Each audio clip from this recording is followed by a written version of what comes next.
Hello and welcome to SHRP Talk, the show by washed-up athletes for washed-up athletes looking to be their best self. On today's episode, the brothers and I sat down and just basically caught up with each other for the first 30 to 45 minutes, just talking about March Madness, recent life updates, some other things that are going on, and then we get into some good stuff towards the second half of the episode, talk a lot about training. We get into talking about movement screens and how we should approach training deficiencies versus allowing people to move in a way that's more comfortable for them. We get into the differences between training one-on-one versus training in a team setting. We get into talking about some go-to stuff, some things we agree with and disagree with, and how each of us kind of like to apply some of those rotational and movement principles in our own everyday life as well as in our training. We talk a little bit about back pain and bending the spine and some causes of back pain. Again, if you want to get more into the takeaways, that's probably more of the second half episode. But if you just want to catch up with us, feel free to tune in for the whole thing, and just appreciate you tuning in, and hopefully you enjoy. Before we get rolling with today's episode, I want to take a minute to tell you about SHRP Training. Snyder Health, Recovery, and Performance Training is designed for former college athletes to improve their physical, mental, and spiritual health. For only $12 a month, you can choose a training plan that is catered to your needs, interests, and goals, with new programs delivered each month through the TeamBuilder app. You'll also receive 24/7 messaging and feedback from coaches, access to an exclusive Discord to continually learn and be encouraged by others, a 20% discount on Thorne supplements, and access to the Sharp Edge, the ultimate guide to upgrading your diet, sleep, and life. Iron sharpens iron, so let us help you become your sharpest self. Now let's go. Back's been really sore from sitting on this couch and working because I've been just grinding. Literally grinding. You're going to say from watching basketball all day. No, yesterday I sat on the floor the whole day because it hurts. You get to watch any ball or no? Oh, I watched every game yesterday. No, I wasn't just like staring at the TV, but it was on. Who you got winning? Bama. You like it? I said it like a month and a half ago, and I've just been. I feel like it's one of those Colin things where you just like, nah, screw everybody else. I'm just doing it. Yeah. It's the motto. I do love Sears, their guard, that lefty. They're not completely healthy, are they? No, they're missing one kid. That's really good. But he's supposed to be back. Maybe. So they need to win some games. So give them another week. But I like they'll have a tough one. I think they'll have Tennessee or Kentucky. They have Duke. And Duke. But even before then, I think they have one of those two. It'd be I think it's the winner of that game. Kentucky's with Tennessee. Yeah, I think. Wisconsin or BYU Oh, would be the one before three? Duke. Oh, Yeah. I like that. That feels It's good. good. It's an easy road. It's just, I mean, if Duke might have to beat Bama, then Tennessee, and then another SEC school. Yeah. And them ankles are tough to. It's hard to Yeah. feel. You saw that yesterday with. The kid just a jump shot. Yeah, that tweaked sucked. it. Louisville, they got boat raced. Creighton's really tough when you don't play them during the regular season They shot because they have patterns, you know what I mean. So if you're used to playing against them, I think you can stand a chance. But if you haven't played against them, bro, they run you in circles, literal circles. Ashworth will come off a ball screen, not get it, go underneath the hoop, come back out, you know what I mean? It's right. I got him in the either Elite Eight or Final Four, and that was the first game. So I was sweating a little bit. Florida. Creighton. I know, but you have them knocking off Florida. Oh, no problem. Easy money. Really? They're like the best team in the field right now. I don't care. One of them, I had them. I thought they were with Auburn. First round. Do I not know anything today? Yeah, it's not Florida. UConn's with Florida. That's right. That's who I was thinking of. That's a great matchup. UConn. There's some good eights. UConn, Florida, Houston, Gonzaga. How about Drizzy getting it done last night? I picked them the last 2 years, and they didn't do anything, and then they win this year. I'm scared they're going to win too many games, and then Iowa's not going to get their coach. What a mess. That DeVries stuff was crazy. Like, he said he's going to Indiana. like during the season or something. Yeah, that was Did crazy. you guys see that? Yeah. No. Well, Where's you he heard at like right now? he was at West Virginia. For a Who year. was first team out for a year, literally. But Indiana gave him like 6 or 7 million. Iowa It's like did a not top have 10 that paying much. job. Yeah. They love their hoops. Mm-hmm. At least we got our women's team. Yeah, that's When do on they the- play? That's on the downward spiral. I think too, tomorrow. I don't think that they're gonna be as good as they were. I don't know. We kind of gave it to USC and UCLA. We should have beat both of them. I'm talking about in the Future coming- years. Yeah, We got a 5-star from Cali, I thought, didn't we? it's a great place to play, though. You know, Yeah. you actually get crowds and stuff. You get 4 times the support as the boys program. Right. Iowa Wrestling's on the down. Yeah, are they struggling? Have you been watching? Yeah. They did not do good yesterday. Keeter's doing all right though, isn't he? I don't know. I thought he made it to the quarters. Yeah, I don't know about that one. Dad said they haven't had a Big Ten champ since Spencer Lee. Haven't. It's crazy. That's tough. Ayala probably should have been, but got beat. Situation. I'm not happy with it. Get comfy. Get that back right. I need like a desk or like a walking, you know. But we've been looking at houses. I want to live in the country. Have a garden. Yeah. Get away from people. Some chickens. No, I don't know about chickens. They creep Some me out. buffalo. Yes, Are you the gardener or who's the gardener? both of us will be. I have a lot to learn. I feel like I have a few people that in my life that do it, so I feel like they could teach us. For sure. YouTube, lot. dog. Literally. ChatGPT, dog. Literally. Game over. What are you trying to grow? Everything. Every vegetable under the sun. Literally. I've been eating all kinds of veggies. There's still a few that I don't like, but I pretty much like all of them. It's crazy. You've always kind of been like that, haven't you? What? You're not very picky. Not anymore. I like just about anything. There's a few texture things I like mushrooms. Can't do that. Beets, no thanks. Yeah, I was trying some beet juice. It's disgusting. So good for your blood. Nitrates. So I good got for some your beetroot blood. powder. I know. Does that count? I did that in college. Just to try to find an advantage or whatever, but Piv, who I worked with in Omaha, literally will just like pluck them and eat them in the garden. It's like, dude, that's disgusting. Not even cook them. That's wild. Some people are crazy. It's all just acquired though. Like the more that you keep eating it, the easier. Like Right. the more you eat it, the less you want to season it and all those other things that make it, butter it, season it. Right. It's so hard to find good, like, there's like lockers and stuff too, but trying to find good, just trying to really get the quality of the product. Do you go to any All farmers this whole- markets? I haven't really. That's kind of the next step. I think we'll do that this summer and stuff. Yeah, it's a good resource. It's hard in the winter, but Winter's Iowa tough. yeah, it's hard to. Yeah. But You do a lot of eggs or no? no, I don't really eat a lot of breakfast, to be honest. No. Doesn't have to be for breakfast. Eggs are good all hours of the day.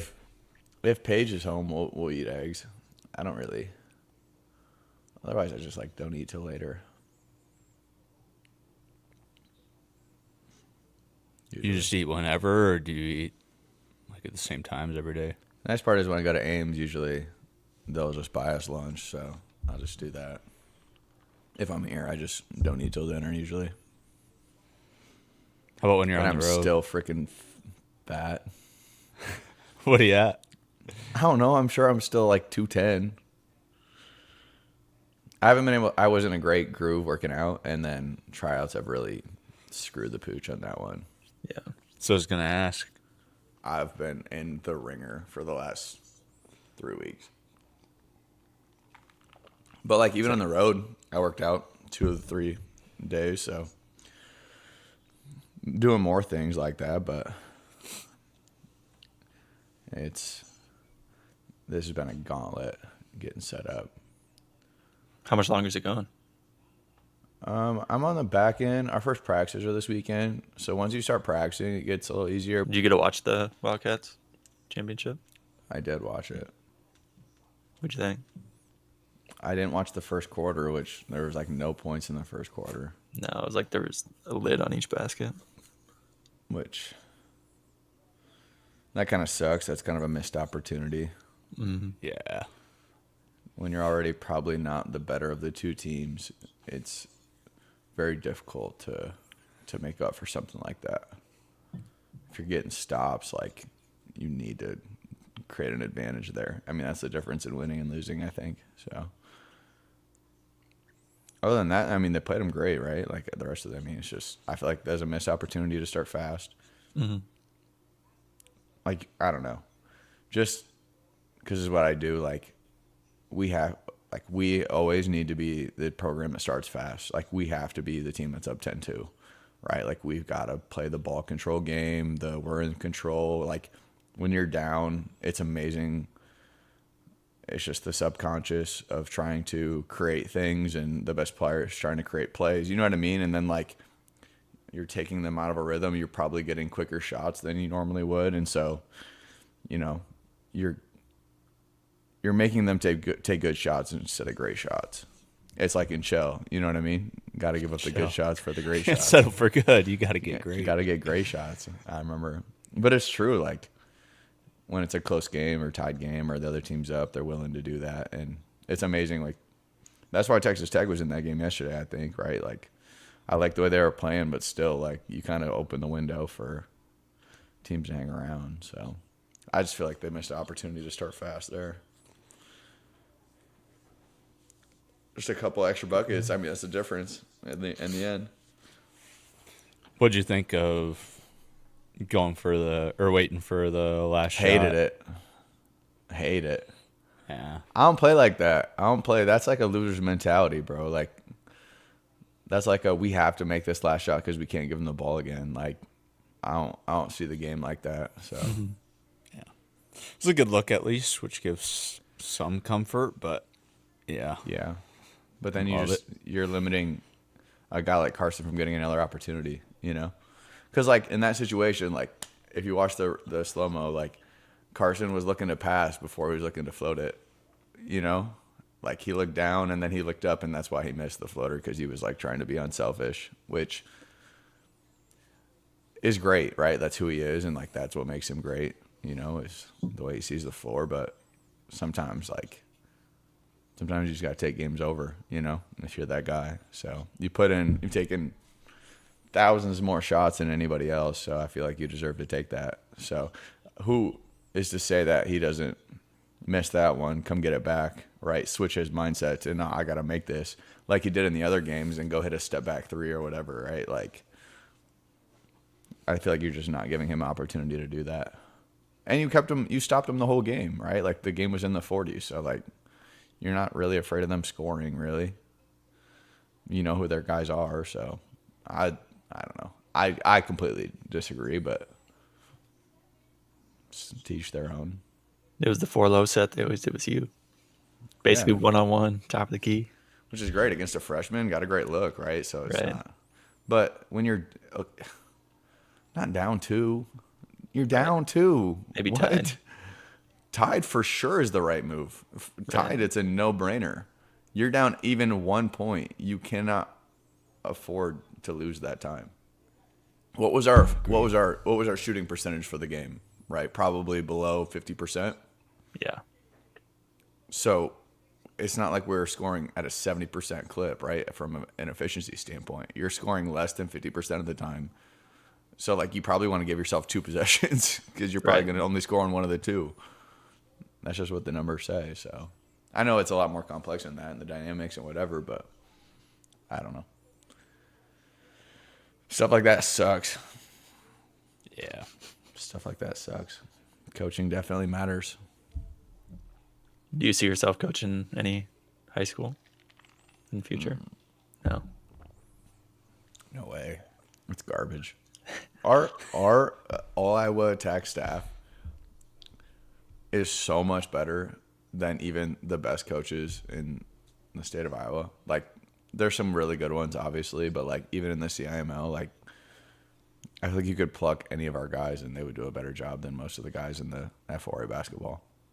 So I feel like I truly think that we have like the best staff in the country. I'm not even flexing on that or exaggerating.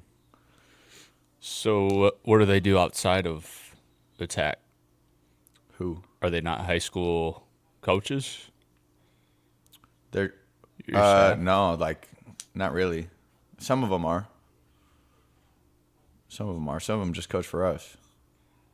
Like our 8th grade coach could coach anywhere. You know, our 16U coach is an assistant. Like we've got just young guys that could coach circles around these guys, but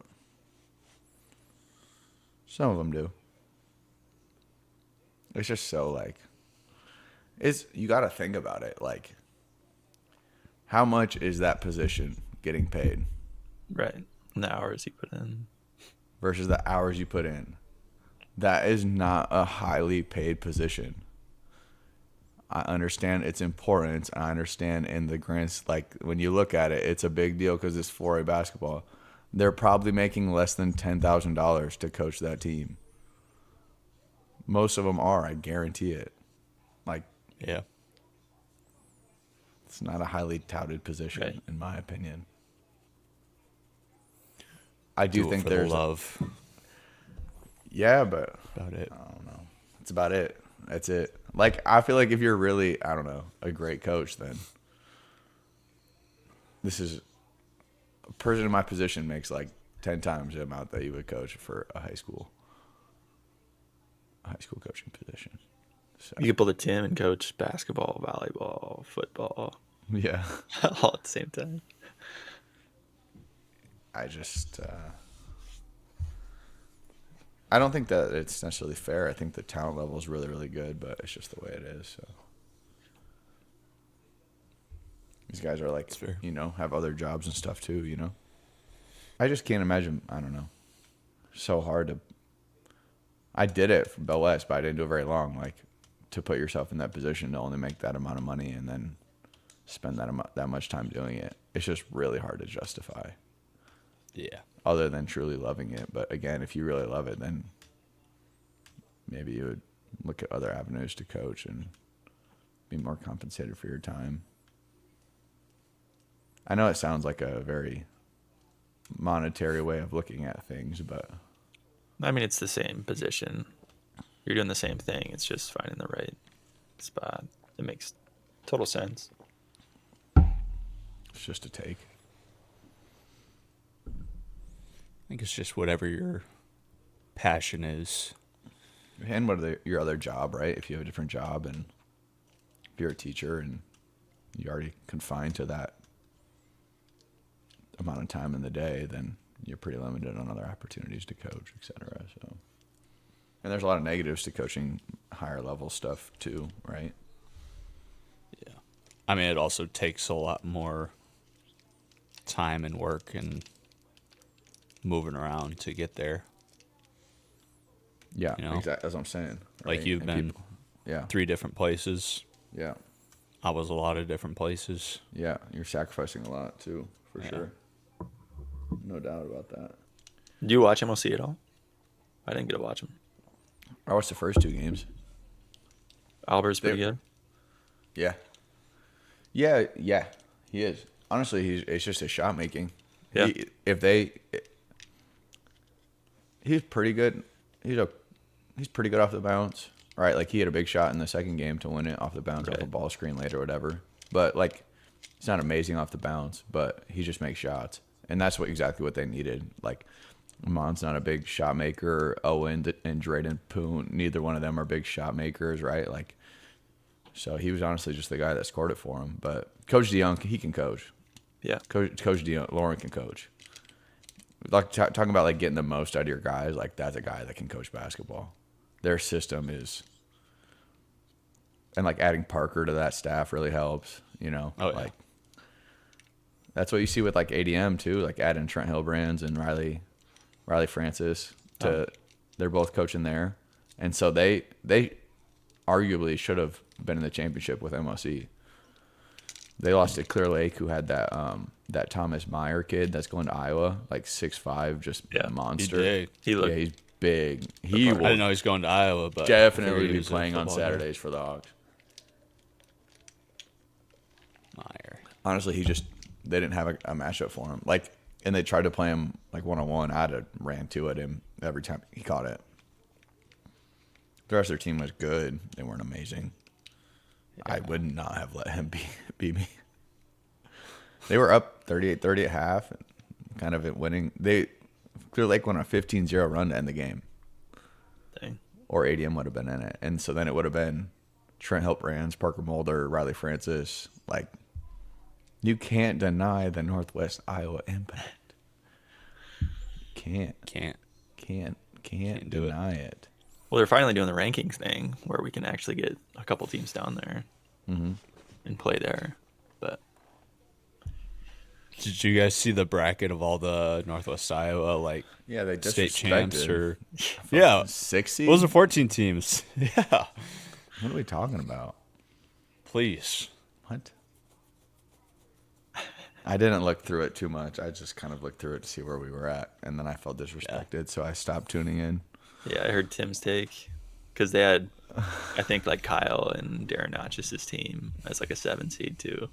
And it's like, Yeah, what? those are 2 guys that played pro Yeah. in different sports. But Westline don't get that basketball respect, but the football bracket would be loaded with Westline teams, so it's fine. Someday we'll have AI will be advanced enough that it can maybe go back and watch some film or some stuff like that. Certainly. And make it actually play out. Could totally Please. be a thing. It'd be fascinating. Although there's some crazy teams like that Sheldon team with Dallas Enema and Chris Balser was disgusting, and Nate Ostra. Boyden Hall was really good with Brant and Taylor Francis. Oh, I forgot about Brant. Yeah, Brant was a dog. He was a matchup nightmare. did MOC ever win it with like Jansen? And They were loaded for a couple of years. I'm not sure if they they won were pretty it. good. Then you got to think about Levi? Yeah, and Dan, either and Dan. Dan was good too. They were Oh, yeah. Definitely very with Dan. good. Dan and the other Mulder. Yeah. Kyler. Sounds right. You Shooter. could shoot it. Imagine that. The other team that came to mind right away was the Rock Valley Dykstra Heemstra team. That was the one I looked for first. They were the Twin They were Towers salty. were unguardable. Do you remember That's like them, my Jaden? first- Or you were probably pretty young. I remember seeing them in football. We played them in football one year, and I was like Waterboy or something, and they were just huge. Yeah, literally playing DN. Just like I remember Kramer was talking crap with them. Because what did they end up doing? Dykstra and Heemstra. Heemstra. Did they both go? One of them went to South Dakota SCCU, State? or maybe both of them. Heemstra, and then one of them ended up playing baseball. Heemstra ended up playing baseball. Oh, Yeah, I didn't know if one of them went to Iowa State and then to South Dakota State. Dykstra. you know who? Where was Andrew's team? Was Skydman up there? I forgot to look for them. Oh, Sioux Center. Yeah, they were loaded. It's got to be up there. Jaden, your guys' squad could have almost been there. It was Yeah. a pretty nice team. We probably lifted too many weights and didn't shoot as many baskets as we should have. We were just a bunch of football players out there. Maybe missing like a I blame the 6'5" guy. Yeah, Malachi Bunch of and athletes though. Micah kind of carried us, but I mean that junior year Isaac was really good. So Yeah. my junior year, his senior year was probably our best chance. And yeah, we lost to the champs, lost to Western. Who was on that team? Tyson Koima, Jesse Jansma, Ben Gasink, Jacob Viss, bunch of guys that played at Dort, basically. They were pretty good. Yeah, they had a couple guys get suspended for state tournament and still won by they walked through. That's right. crazy. That's right. Yeah, they had like 3 of their starters not play and walk through. That's tough. They have, what, 12 titles now, I think they said at the championship game. Disgusting. It's gross. Freaking gross. Are they officially part of the Siouxland now, or no? Hope so. I think that takes effect next year. I hope so. It's like them, Unity, some other schools from that conference. Spirit Lake in it. It's like, I don't know. I don't know about them. I hope It's so. like the Big Ten, man. I love it. Be fun. No, people aren't happy about it, but Oh, I know. be fun. I know that. No one likes change. It's good. Play the best teams. How you get better. That's the point. The point's Here's to how they'll get do it. Do you think Get just it. play everybody once? Because normally you Yeah. play everybody twice, right? That's what I would do. Maybe play a few teams twice. Yeah. Or make it like a bigger I and don't know how you smaller. decide that. I don't know. You could split it and kind of do like the second teams you play would be a little more local. That's how I would do it. Make like a east-west or southeast, northwest type of a deal. Just to save on travel. I mean, there's nothing wrong with that. I mean, why wouldn't you do that? I understand cost is probably the biggest factor. So, but how fun would that be? Just, alternating one year at Western, next year at home. So sick. Play every year anyway, basically, so why not just put it into the schedule? What's new with you guys? Interesting. Spring Jaden, break, I anything? know. Heck yeah. Last spring break ever. Only got like 8 weeks left of school. Dang. Finally done. Then what? In the clinic. For how long? It'll end up being 27 weeks. So done in December. And then But- that's done in December. Do you know your clinic spots?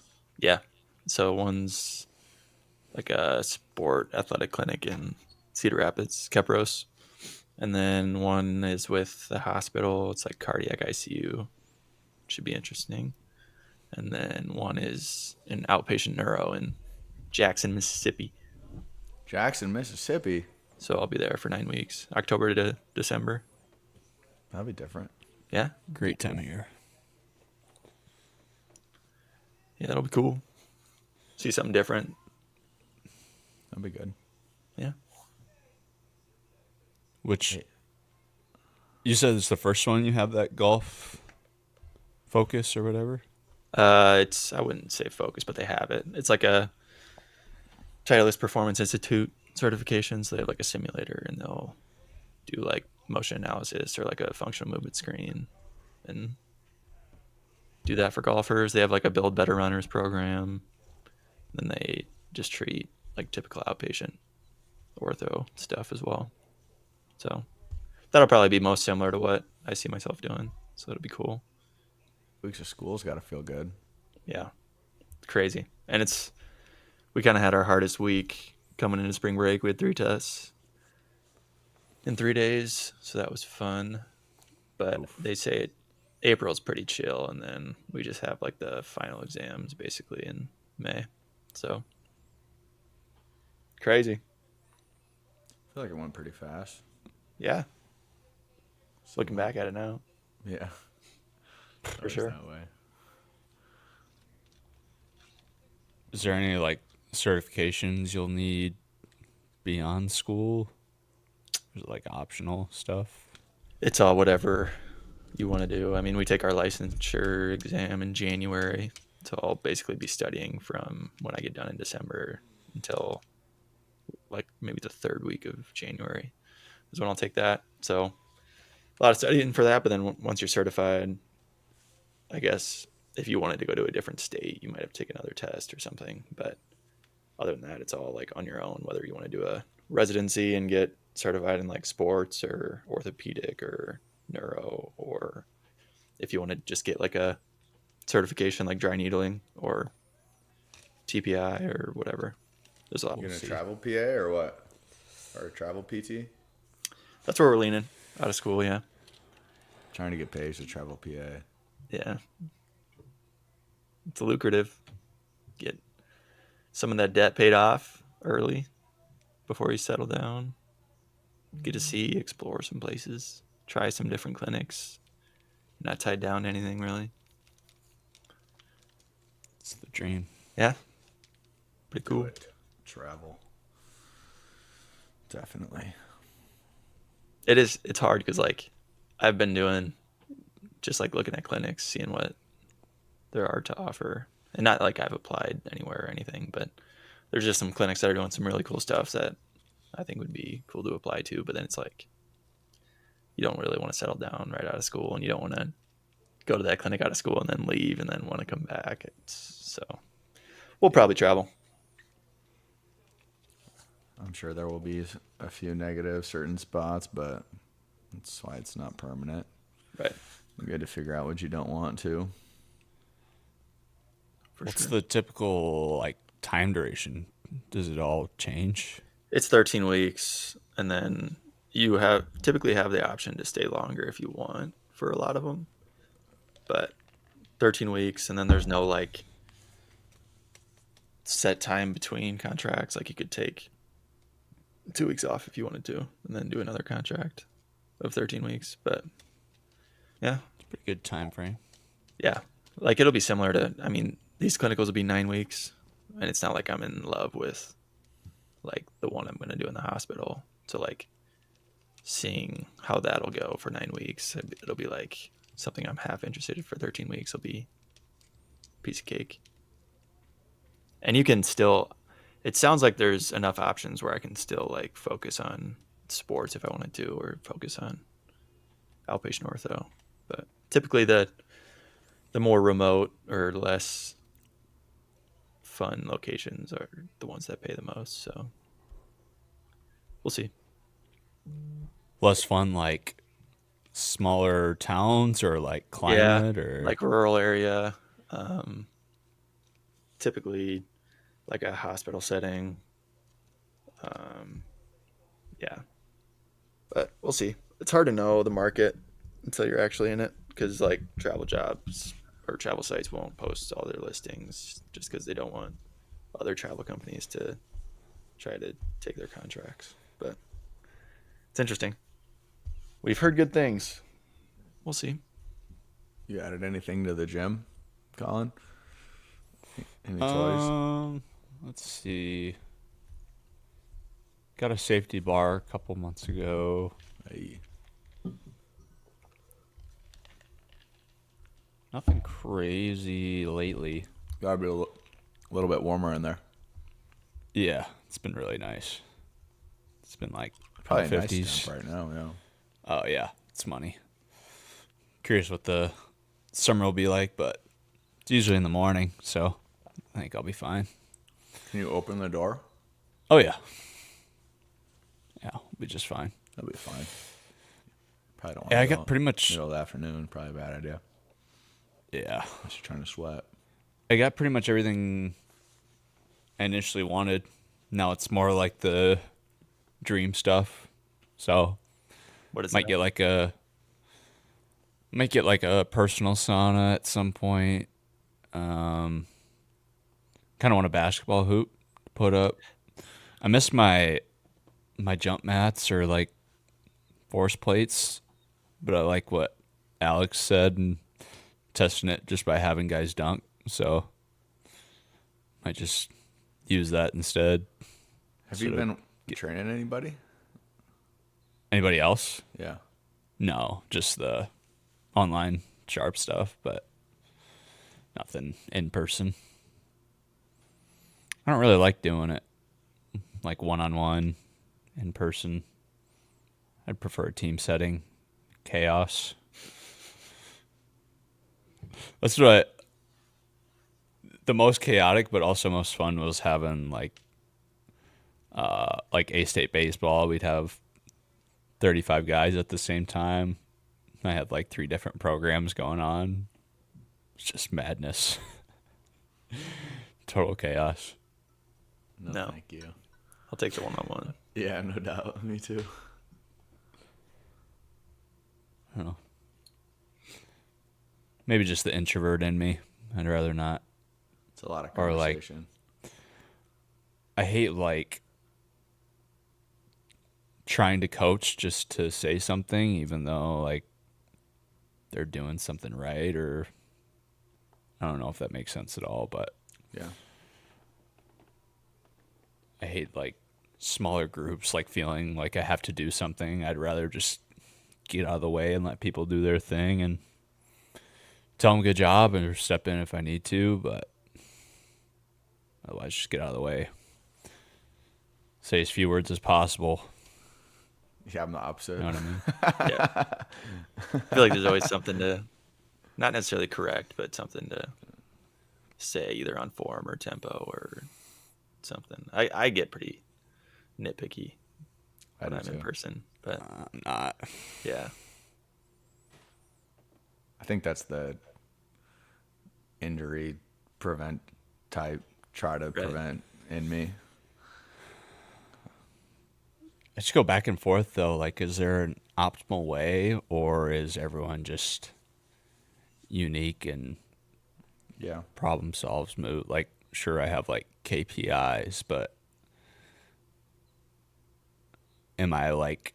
I think of. I mean, this isn't a great example, but like the whole Lincecum pitching style and like changing that. I mean, just applying that to like other movements, I guess. Like, am I gonna correct this even if this isn't the way like I think it should be, or is this the way they're moving making them good at what they do? I think that's easier in the weight room, but like outside of the weight room, I'd rather just like agility stuff, just like let them explore and be an athlete, or like sprinting. The another thing Alex said, like the 90-degree stuff. It's like, nah, just go out and race. Yeah. But I don't know. I always go back and forth.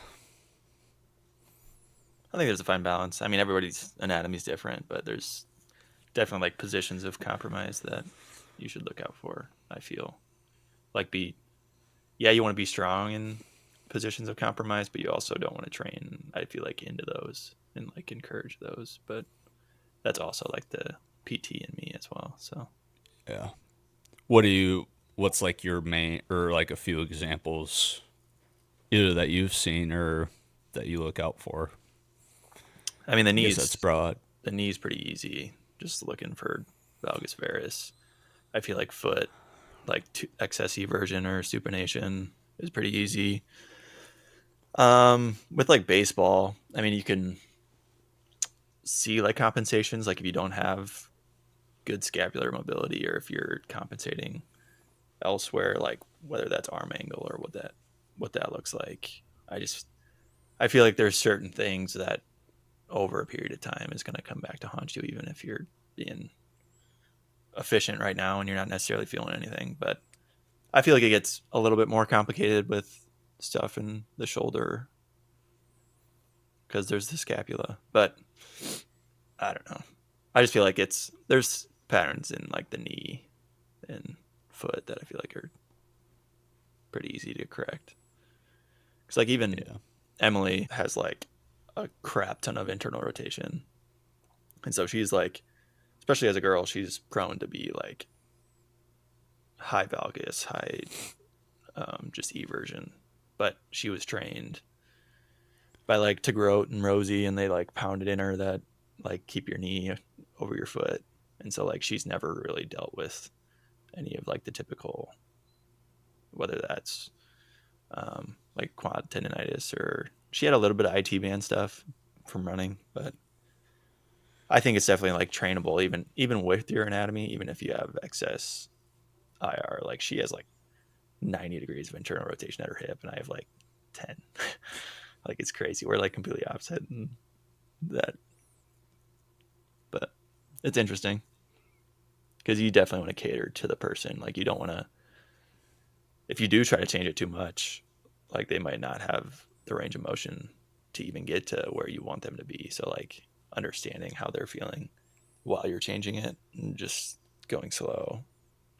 I don't know. There's always modifications, right? You can always put something under your ankle. You can always alter exercises to allow them to get in positions where they do feel comfortable, where you're still training good stuff. But yeah, I mean, I'm excited to get into more of like the functional movement screens, and there's like a SFMA part of PT as well. I think it's really cool to just like see the body as a whole, see what is truly limiting movement. But it's interesting because yeah, you don't want to take people too far out of their norm if they are being successful, but there's a balance. Yeah, I always struggle with movement screens too, because like, first of all, like from the psychology side, like you give them a score or something, tell them what's wrong with them, and that makes them like conscious about that, I guess, even if they, I don't know, feel and operate fine. And it's also like, is this actually impacting the way they move or play? And then I think of something like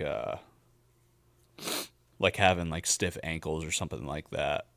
Like I remember, I think it was at Northwestern, there was a track kid who had like terrible ankle mobility, but because he was like so stiff, like he could pop off the ground like crazy. So it's like, okay, they have this low score for ankle mobility, but is that actually helping them to be better? And I mean, that's just one case. So like, I'm sure there's times where fixing that is probably a good thing, but especially because I never really had the one-on-one setting. It was always teams.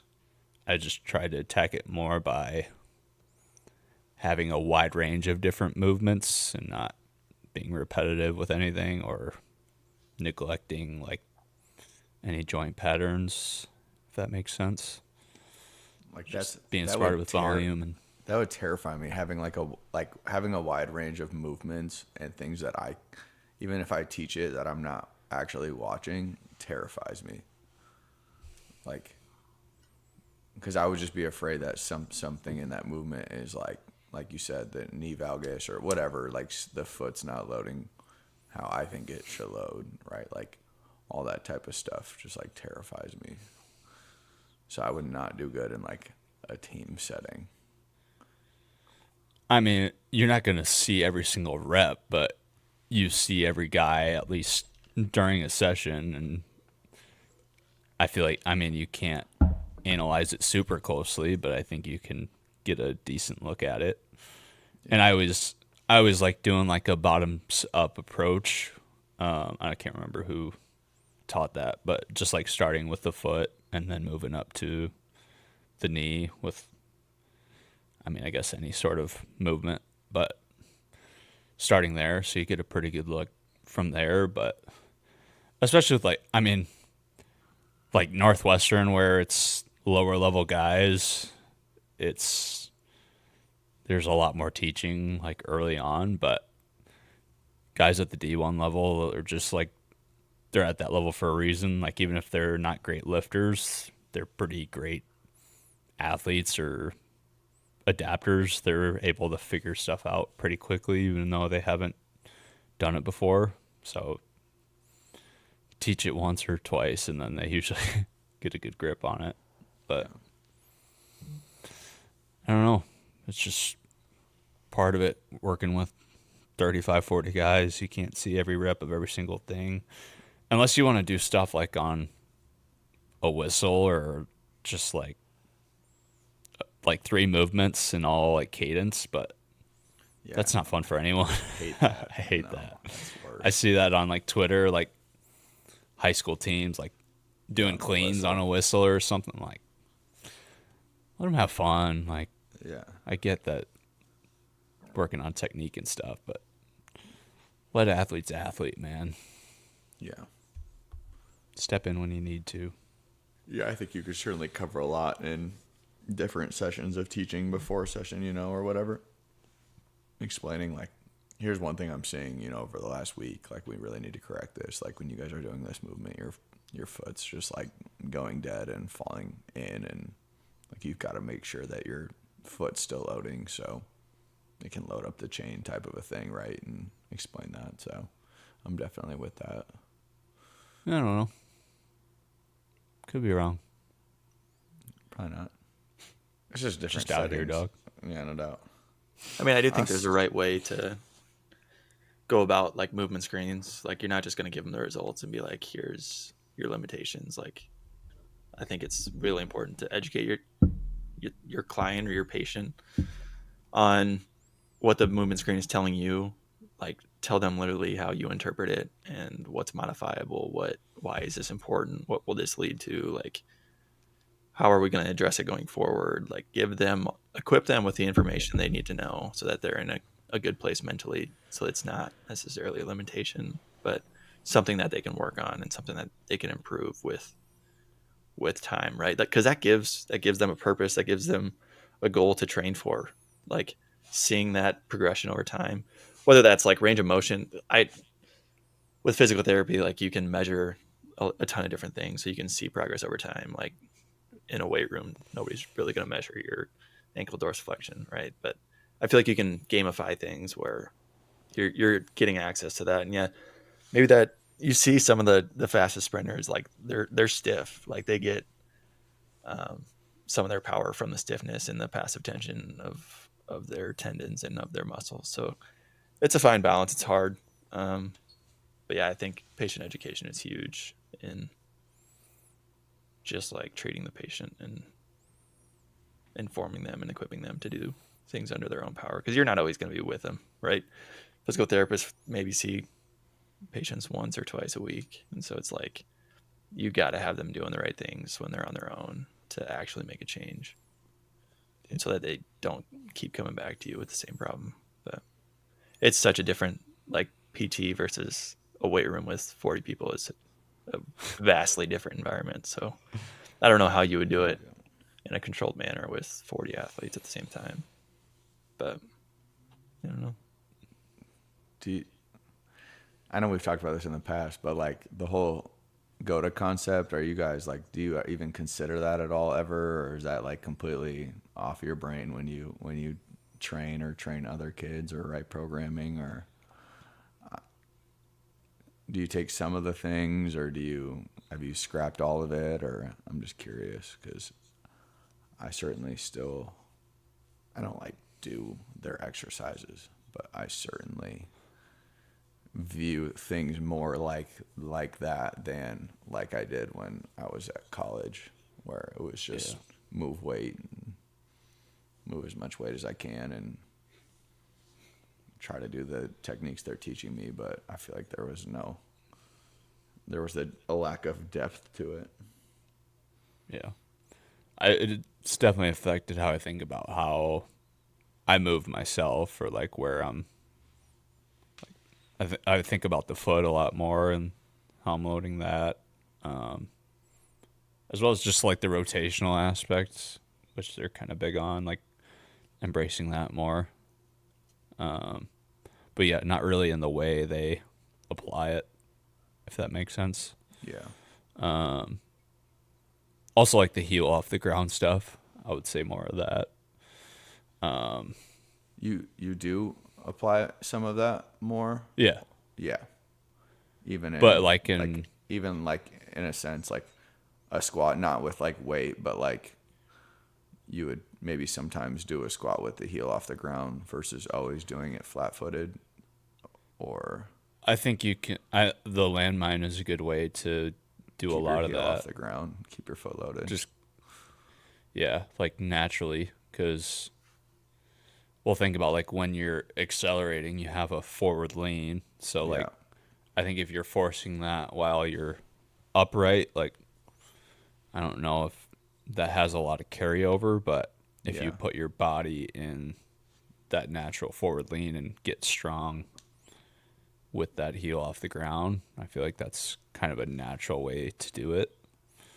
As far as like with athletes, I I mean, like I said, like that bottoms up approach, the feet would usually be the first thing I would look at. And so, like knee valgus, I feel like the squat pattern, that's kind of a natural way to be more powerful for some people. Like, I mean, like powerlifters isn't a great example because that's all they're training for, but they all have knee valgus at the bottom coming out. But I think you can still have like a strong foot position and have like the knees coming in, whereas if the foot is collapsing and the knee is coming in, I feel like that's more compromised. So I don't know if that makes a lot of sense, but making sure their foot's still in a good position and then letting everything else kind of self-organizing. I feel like if your foot collapses, you have no control of your hip. If your foot's collapsed and your knee's valgus, I feel like your hip is completely shut off. Yeah. I feel like there's nothing you can do with your hip to activate anything. But I feel like if your foot is still engaged, even if your knee's in valgus, you can still use your hip to rotate, in my opinion, and pull it back out if you needed to, or continue to internally rotate, because then your foot can rotate, like your heel can go out. Yeah, if I always your foot's struggle down and your knee's down, your hip cannot do anything really, except for maybe continue to internally rotate and like really spin. But even that's hard to do, kind of.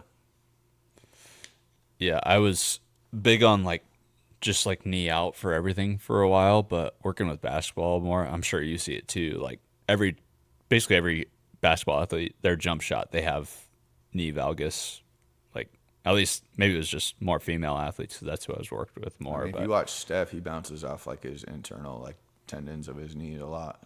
yeah, and so yeah, I always struggle with that. I think about it more too with like walking pattern, like looking at that more like people who have feet out and feet caving in. It's like that's something that's a little bit more of a controlled environment and something you can be more conscious of. So that's something I've first like started with myself, but started noticing more for other people. So I think there's some validity to that. Just your natural gaits with linear walking, jogging, sprinting. So, Jaden, what you think? I never really deep dove into Gota a ton.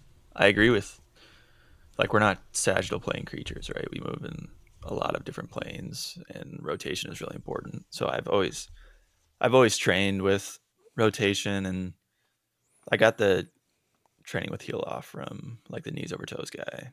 But so I'll like do a lot of split squat stuff with my heel off the ground and train in a way that incorporates all planes, but I don't necessarily incorporate any of their exercises or have tried anything really.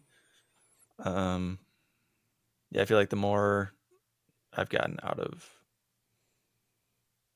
like college lifting and stuff, I've kind of gone away from the barbell, and I haven't done a ton of landmine stuff. Part of that's because availability, but also just like trying to make the most of just using my body with free weight and move in a way that I feel like is purposeful and transferable. But yeah, I think it's important, especially like for me, like getting into running more. Like that's such just like a sagittal straight line movement over and over and over again. To do stuff like whether it's golf or stuff that incorporates more rotation, because you neglect those rotators, you're going to start seeing some breakdown in sagittal movement. And yeah, so That's probably yeah, that's probably the biggest thing from them too, is, and not just them, but just other resources, like just getting away from traditional barbell movements. Like by the time I was like Arkansas State at UTA, we'd do like one or two movements at the rack, and then the rest was mobility, jumps, cable, band, different tools, different ways of moving. I feel like a lot of coaches, too much time is spent at the rack, bench squat clean, but I feel like that should be a minority. I feel like it's hard to keep tension, like build muscle tension in like a rack, because it's like gravity and the weight, like if you're squatting, for example, will like really throw you down. And like one of the biggest things I got from Goda is like I want to like the whole back chain dominant, where like you're loading your hamstrings and your glutes and like the backside of your body. Like even if you're doing like a step up or like a reverse lunge, like I think of those movements a lot of like, how can I keep my foot in a position so that I can load like my hamstrings and my glute, versus just like dropping down and then just like finding myself out of it, or just like pushing with my quad into a movement. Like, am I actually loading my hamstring through the back of my knee, like below my knee, and like certainly into my glute? I think that's one of the things from them I certainly have taken. You know what I mean? Like I said, I don't practice their like actual movements or the things that they prescribe, but I think that's one thing that I've really tried to take. And with me, even like in a golf swing, like am I rotating through like my hip all the way through like my core and into my rotators? Like, is my foot able to actually rotate and the energy able to continue to move up the chain, like into my core and like through the golf club? Like, it's just made me really think about all of that type of a thing. And like you said, I think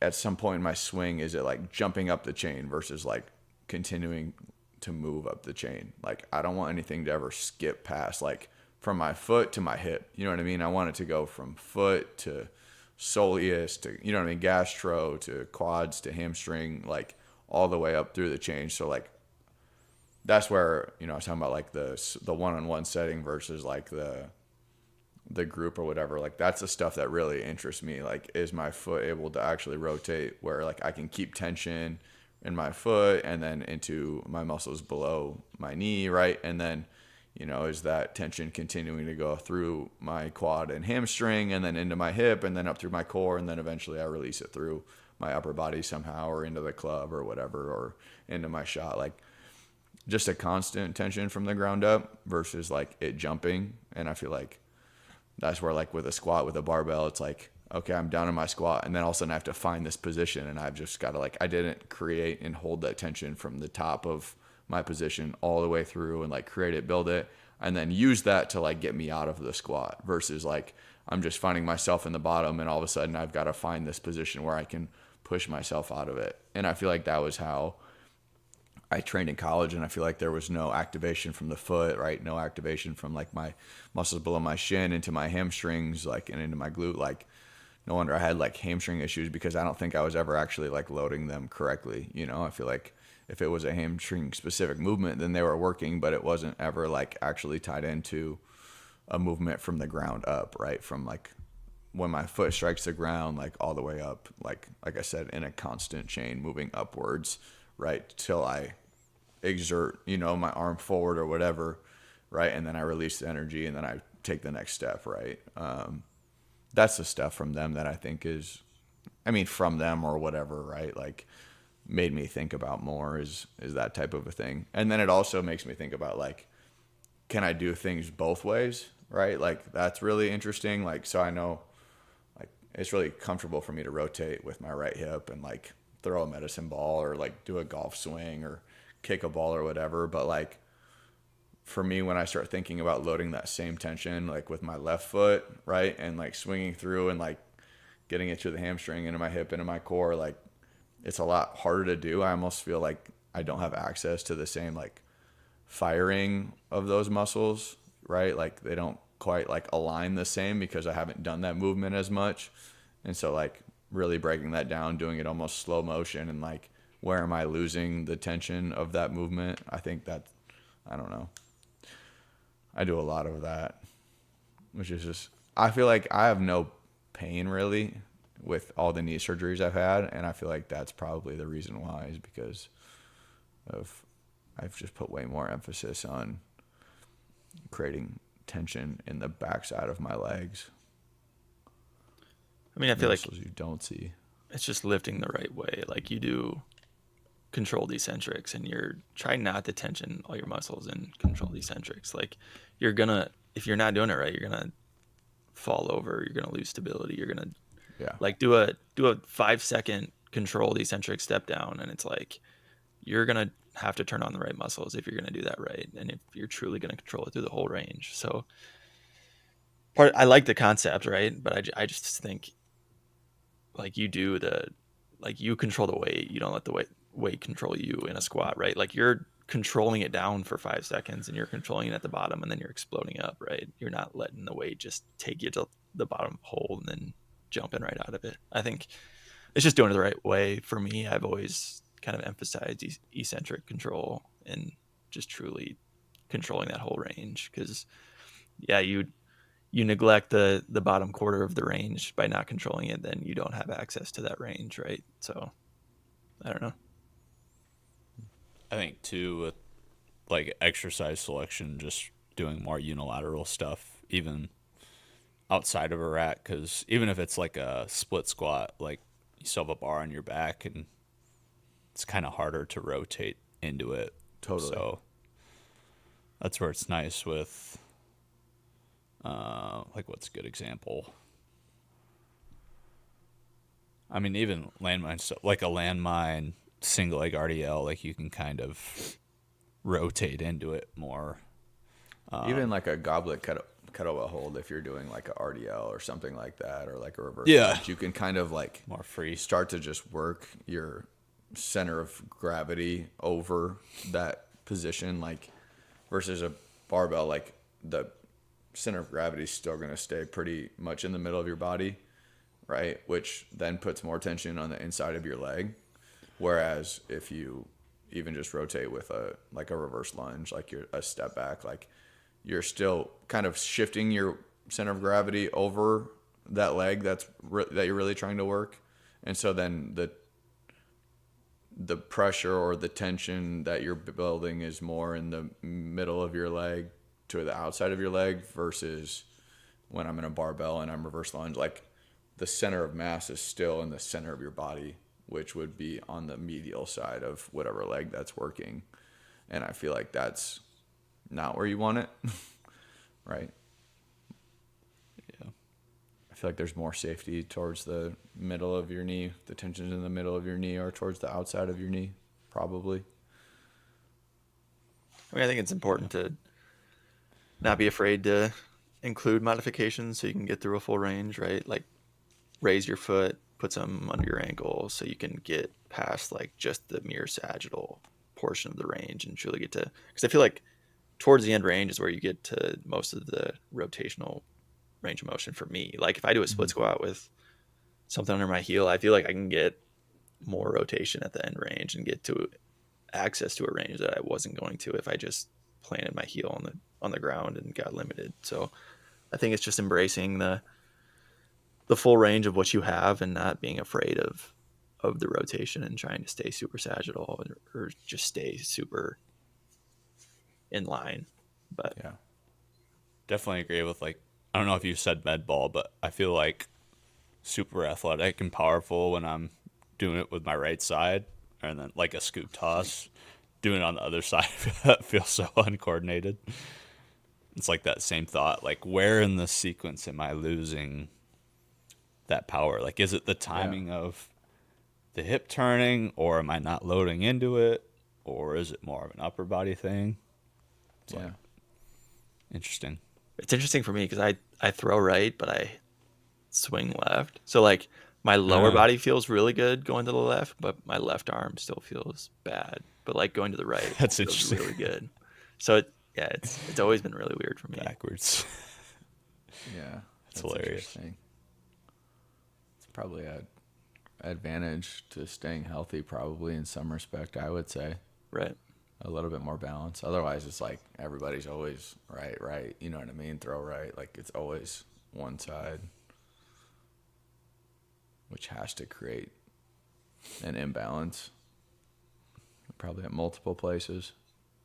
It's interesting that, like, left foot dominant jumper, but like anything rotational, I load my right side more.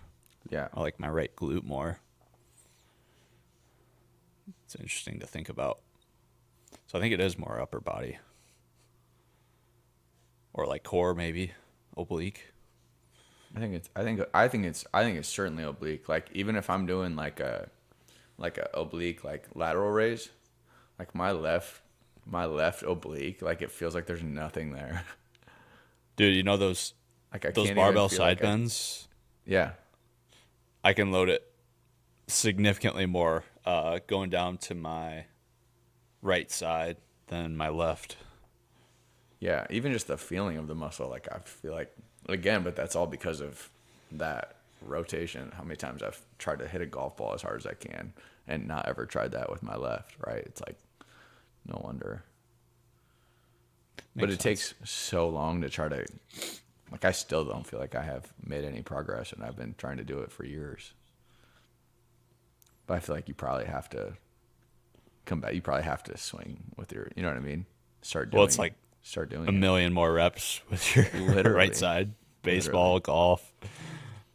But then, like, how does that play into your running? You know what I mean? Like, if that side of your body is that much stronger, then I feel like that probably has to mess with your gait. How Yeah. does it not? But I don't know. How would it not? Is it more muscle specific or a skill specific thing? I Both. guess. Yes and Definitely yes. both. But Yes. I think the muscle not quite as significant. I think it's more of a coordination piece. Still force. Still Yeah. force into the ground. Still force that's propelling you forward. Yeah. You're still trying to get to like the same amount of force, but if you have more muscle and more coordination on one side and less on the other one, then you're working differently. I feel like pace matters. I feel like if you're running like a zone 2 base run, it might not necessarily impact you as much as like a sprint might, like If you're doing it over maximum a force. long period of time, if you're running 2 miles, that's like a ton of force added up. You could probably stay below the threshold where it really torques anything incorrectly, right? Or it creates an imbalance, but you're running consistently over time. Like it's only a matter of time before your right leg just continues to, which is where I feel like low back stuff comes from. Probably. And then people try to go to the chiropractor and then they get it adjusted, which is probably a good thing in my opinion. But then your muscles are so powerful and strong. Like we're talking about trying to create differences in other muscles. And it's like, well, then if you're not supplementing it with exercises that create balance, then it's just going to fall right back to the tilt you had or the imbalance Low you back had. pain's a mystery, brother. Well, I'm in a pain class. I 80, just solved it. 85% of low back pain is non-specific, meaning there's not a source, like a mechanical source. Like there's so many aspects to pain. That this pain class is really interesting. But I think a general thing is people either both don't load the spine or bend the spine in different ways. Like, I feel like that's it's completely bend. avoided. I think it's bend. I think we load it a lot. Anytime you pick something up or bend over to grab something or do your socks, I think you're like, But how much like- load is that compared to,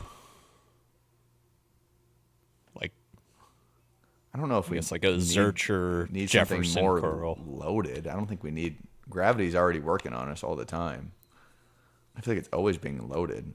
I feel like it's always like you never hear of like too much space in somebody's low back. It's like things are too compacted.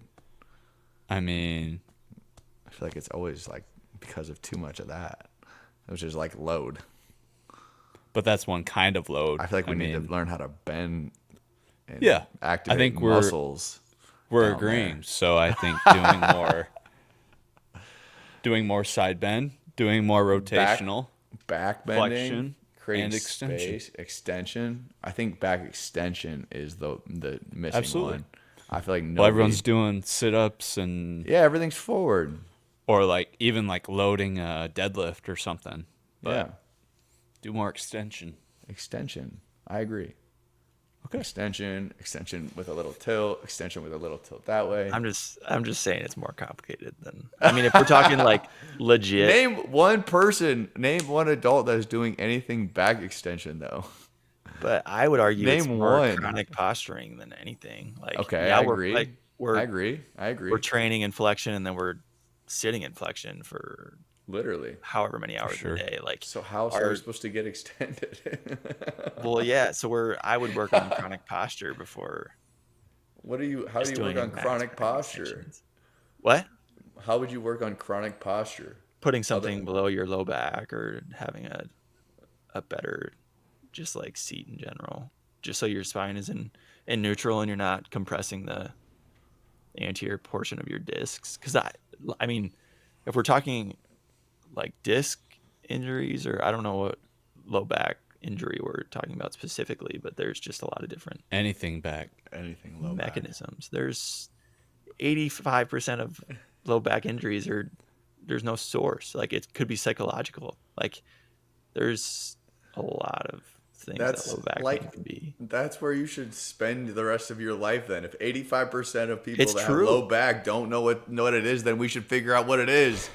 But that's what pain What? is. Pain, there's biopsychosocial, spiritual aspects of pain. Like pain is super complex. Like chronic pain affects so many more people than you would think, and there's no source. There's no true physical damage that is causing their pain. It's just like either peripheral sensitization or central desensitization, where their brain is literally telling them that there's a noxious or painful stimuli and there's nothing there. So you could have pain to putting on a sock and there's no pain stimulus, but you're having pain. Like the brain is complex and we don't like understand even That's the valid. portions I of I'm understand just what you're pain, saying. but it's complex. Like I'm just saying. A major piece of that is you said 85% of back pain or whatever. 99% of people are not moving their spine, and so when they right, do get movement into is, that position, their Because the brain muscles isn't aren't working. accustomed to that. but that And the movement is muscles not. have to work because of the brain. Because the nervous system needs to tell the muscles to fire. But I'm just saying that movement's not necessarily healing an injury. That movement is telling the brain that, oh, this movement is not painful. Like I can do this movement because it's not truly something that's causing me physical injury. Like the movement is not necessarily healing a muscle or healing a joint or healing a disc. Like, yes, it's helping like blood flow but I feel like more of it is the mind saying like, I can access this range and it doesn't hurt. Like I can repeatedly do this because it's not truly causing me physical injury. Like the definition of pain is like either physical or emotional. Like it's not just physical injury that's causing pain. Like I guess What you're speaking more percentage to the of people? people. You're speaking more to the people who are already in pain. I'm saying a way to never, not never, a less likely way to get there is to just continue moving as long as you can through life. What different percentage ways. of people from age 25 to age 90 are doing any sort of an activated back extension? Truly. What percentage of people? No, just I know understand you don't know the answer, but give me what percentage you think that is like actually going to lay on the ground and do some sort of a back extension or put their feet in a machine, whatever, the Russian curl machine, right? And do some sort of a back extension. Is lay on the ground, literally, and just extend your back. What percentage of adults are actually doing that? probably not that much, but there's also probably not that much that are doing the opposite either. Like we just don't exercise that much in general. Right. Definitely more of that, though. It's a lot more natural part of life to be in flexion or to train the abs rather than the back, Yeah. you know? And so that percentage is low. Then how much lower is the back extension population? I'm just saying, but low back pain is like a very serious, common thing. Like, I know Paige's uncle, the grandpa, like grandparents, like getting different shots, right? Or trying all these different things because their back hurts all the time. They have to walk with a cane. Like, I feel like that's certainly a very big issue I'm just going to talk about the United States. I'm just saying that's probably a huge, massive issue in the United States is low back pain and chronic posture, right? I think that's one of the most important things Neck. that we could help anybody with. It's Yes. the number one. It's the number one thing PTs see is low back pain. But See, I'm I just didn't saying. even know that stat. This is coming from just my unprofessional opinion. But I'm saying over a majority is not due to actual physical injury. Like, it's complicated. Like whether it's referred pain or whether it's because like even if you took an MRI of all of our spines, there'd be degeneration and it wouldn't look that pretty. But people are walking around and they're fine. Like you can walk around with degeneration in your spine and not have pain. Like there's crazy X-rays, 80. but there's crazy X-rays of you look at it and it's like, oh, that guy definitely has osteoarthritis, and they're walking around pain free. Like, yeah, it's valid. The image or what is going on anatomically doesn't always paint the picture of what they're feeling, and I understand. It's important to understand. I understand what you're saying. There is a lot of psychological and social aspects of pain because, like, you see increases in anxiety, depression, medications, all that stuff is increasing your risk of pain, of chronic pain, of any sort of pain. So it's like no doubt about that. No doubt. It's complex. Chicken or the egg. Oh, that's for sure. Very complex. But move your spine more, people. Do some side bends. Do some Supermans. Feel do better some back bridges. I feel better every day I exercise. About 3/4 of the way through the workout, I'm like, damn, I feel way better now. Paige and I say that every time. Don't you feel better? Yeah, I feel better. Crazy. I feel like you used to say you didn't feel better after. I know. But again, that's part of like what your point is. It's complex, right? Like a lot of it was like scars that I had from doing it in the past and just trying to overcome that. And also, and this podcast has had a huge impact on it. Like starting to see it as it's not just about myself. Do you know what I mean? Like what I'm doing now impacts my wife, impacts hopefully my future children, right? Like, and then all of a sudden you start focusing on those things, and then all of a sudden you realize you do feel better because you've found like a motivational factor to exercise again. Whereas I wasn't looking at how it impacted my wife. It wasn't looking at how it impacted my future kids, right? It wasn't looking at how I wanted to feel when I was older. It was, how do I feel right now? I just don't feel like exercising, right? I don't want to do it. I don't have the motivation. I'm still in good enough shape. Like, I don't think it's going to make me feel any different. Like, I just never got past that. And so even when I was working out, I was like, there was a mental, like you're talking about the complexity of it. Like there was a mental thing that I couldn't get over of like, the exercise wasn't beating where I was at in that mental state for a while. Right.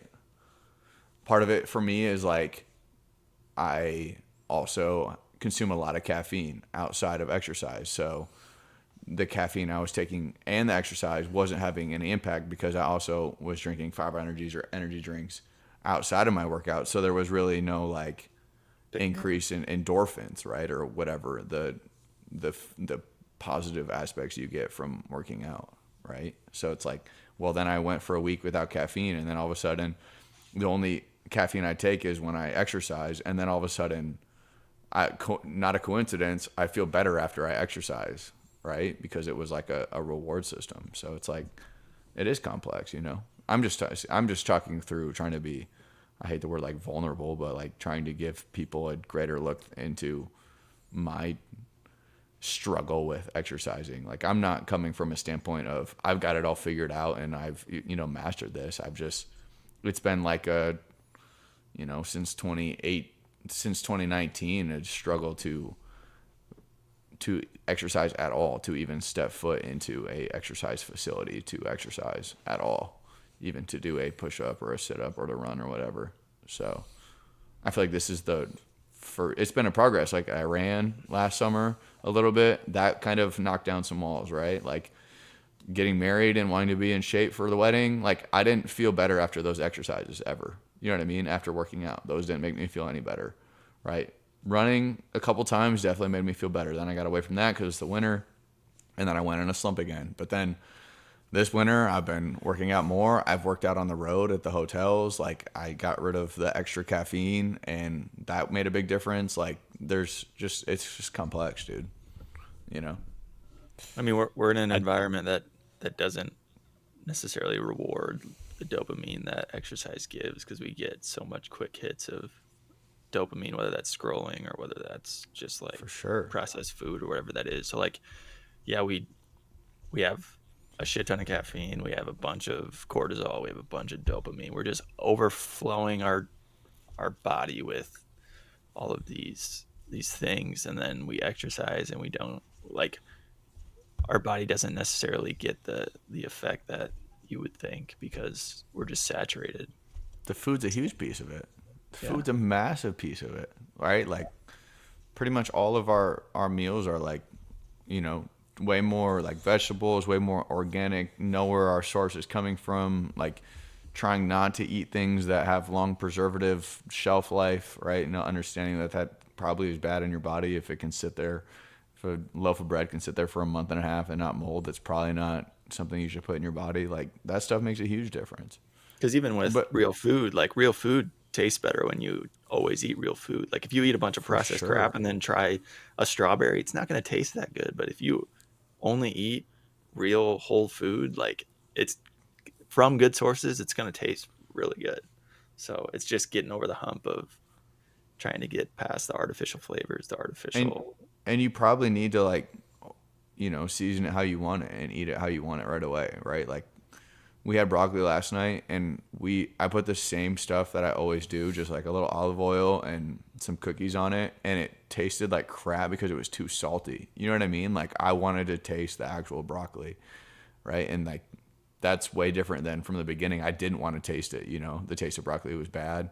Right. Well, then I was eating it with the seasoning or whatever that made it more tolerable, and then now I just want to like almost eat it just as it is almost, right? It's the same thing with like coffee. Like to start drinking coffee, I had to put a bunch of sugar and creamer, and then, well, at first I hated it and it was bad with the sugar and creamer, and then eventually I wanted it without the sugar and cream, and I just wanted black coffee because I wanted the taste of the coffee. I mean, it's not like a great example, but it's the same thing of like eventually all that extra stuff, you find out you don't want it, but you do have to bridge the gap, I think. And you find out that Folgers is not good, and you Not get good. actually good coffee. Like my first coffee was a Folgers Keurig cup of coffee that was burnt to shreds and tasted like garbage. But Back to the training. I talked about it last week. So you found the big rocks, the purpose. So like future self, future kids, page, all that stuff. Now you need some side quests, some things to get that dopamine hit in training. So you gotta find a skill in or the training. Yeah. So weight loss, that could be one for now. You said you're trying to get to 200. So that's still on gamify that, get to 200, but then you got to find something getting else. A scale would be a good start. It's a great start. Weigh yourself every day, take the average for the week, gamify it that way. Then you get to 200, then it's like, okay, now what? Maybe you sign up for a 5K, half marathon, 5K, and then maybe you want to get into long driving and then we start go compete nationally. Yeah. Side quest, baby. That's the next true. mission for you. Valid. I can tell that's the right thing because I already made up things in my mind that made me not want to do it, which tells you that it's the right way to go. It's always easier to have something to train for. Yeah. You got any side quests right now, Jaden? Any races or anything? Nothing booked, no. But all right, just curious. I love it enough. I don't really have anything right now either, but it helps for people who don't love it as much, I think. I am getting down. I'm getting down to 180. I'm like 180. I was 186 before I left, but so that's been I haven't been in the 180s since sophomore, junior year of high school. So I'm trying to get fast as shit. So When I was sick with that fever a couple months back, I got down into the 170s, which was the first time since I couldn't even tell you. What's that feel like? Junior year. So that was crazy to see. It is weird. All right, gentlemen, I better press on. it's Gotta go watch some basketball time, hoops. baby. It's game time. By the time this comes out, my bracket will have been shattered, but I'm going to enjoy it now while I can. Shout out Michael Kronk. It's his birthday today. Kronk's Events. Who is that? He's our tournament scheduler at Attack. He, Am I supposed to Is it a know? basketball player? no, he schedules our tournament at Attack for now. That's what his job is for now. I used to do that in Omaha. He does such a good job. He's kind of building his own brand. So we joke about all the different leagues he could start. Started about thinking about like a pickleball league or a tetherball league. He's got a bunch of other things that he does on the side hustles. So shout out Kronk's Events, Michael Kronk. Love you, bro. Brandon, look up the song Crunk Ain't Dead. Kronk ain't dead. It's Crunk, not Kronk. But that made me think of that. How do you spell it? Crunk, C-R-U-N-K. C-R-U-N-K. Kronk ain't dead. All right. Yeah.